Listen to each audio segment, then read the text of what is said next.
Assalamualaikum warahmatullahi wabarakatuh. Salam sejahtera untuk kita semuanya.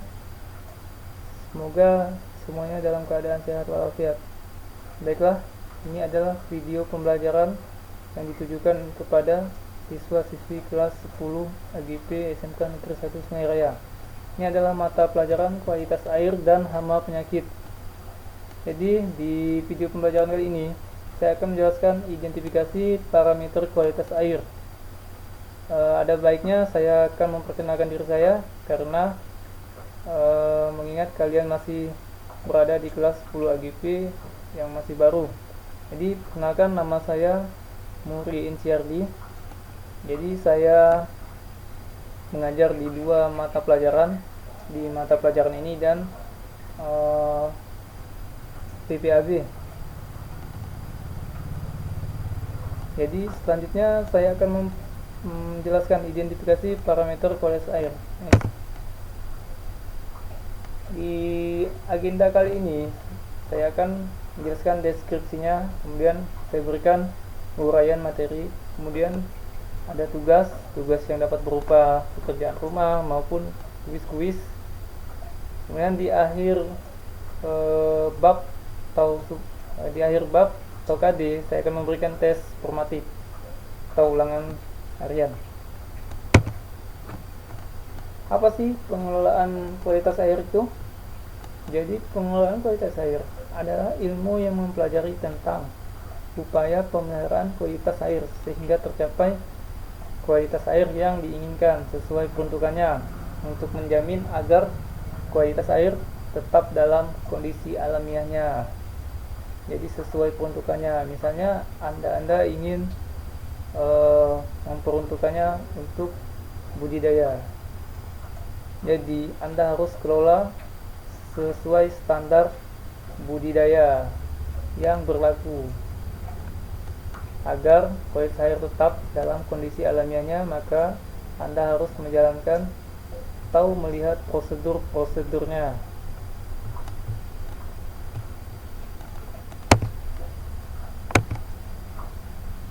Kemudian di dalam pengelolaan kualitas air atau di dalam perairan ini tak luput dari 3 parameter, atau ada 3 parameter pendukung, itu parameter fisika, parameter kimia, dan parameter biologi.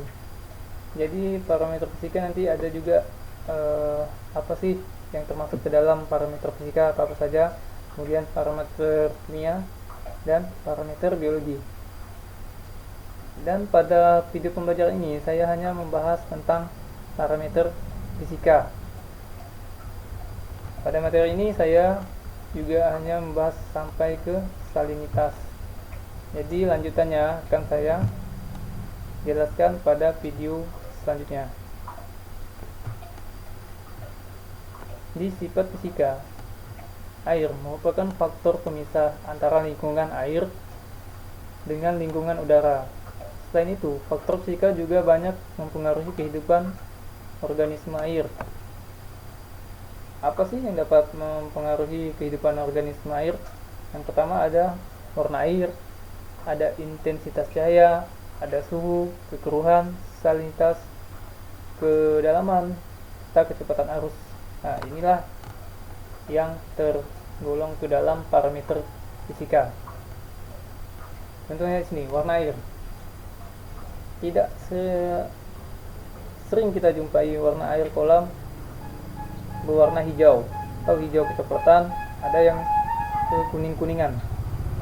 Itu juga ada penyebabnya. Nah, nanti akan saya jelaskan satu-satu. Kemudian ada yang namanya intensitas cahaya. Intensitas cahaya di sini seringkali itu terjadi di kolam atau di perairan yang perairannya permukaannya ditutupi oleh tanaman-tanaman air. Nah, sehingga intensitas cahayanya berkurang di dalam perairan. Kemudian suhu di perairan juga seperti suhu di udara, jadi berubah-ubah atau berfluktuasi. Dan ada yang kekeruhan. Kekeruhan ini juga diakibatkan oleh beberapa faktor. yang ada salinitas. Pasti salinitas. Nah, mari ikuti slide selanjutnya. Oke. Bentar. Sampai di sini. Jadi untuk yang parameter fisika yang pertama itu ada warna air. Ini warna air pada suatu perairan yang kita lihat adalah merupakan berkas cahaya yang tidak diserap dan keluar kembali dari perairan tersebut. Warna yang disebabkan oleh bahan-bahan yang melayang-layang, baik berupa organisme maupun benda mati. Warna-warni air tersebut seperti warna biru, hijau, kuning, dan warna coklat. Benda yang melayang-layang, baik berupa organisme maupun benda mati. Ini maksudnya kalau yang layang-layang berupa organisme, ini disebut plankton. Nah, ini contoh warna air di suatu perairan. Nah, ini warna air yang disebabkan oleh plankton. Jadi tadi seperti yang saya sebutkan, jadi ada warna hijau, kuning kecoklatan, ada warna kuning, coklat kemerahan. Ini ada penyebabnya. Jadi ini namanya plankton yang menyebabkan perairan berwarna hijau.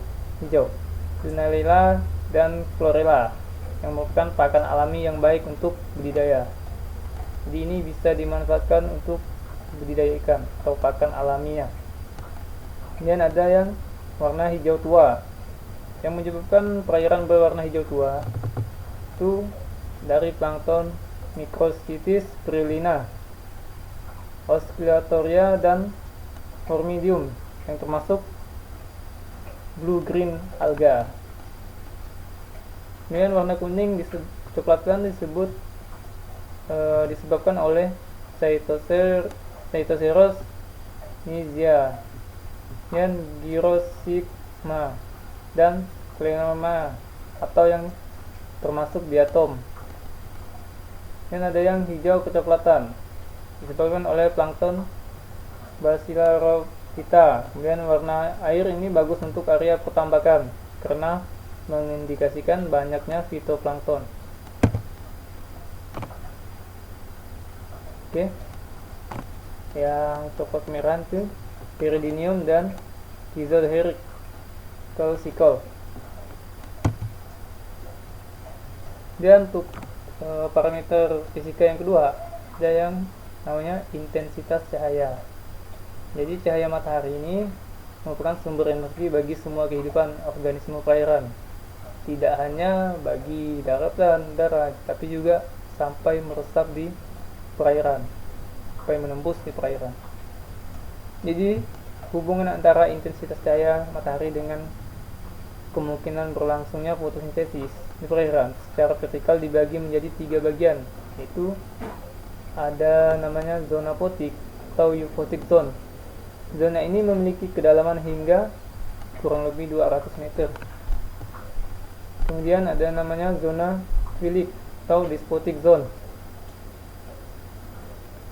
Nah, ini perairan ini memiliki kedalaman hingga kurang lebih 1000 meter, jadi sangat dalam.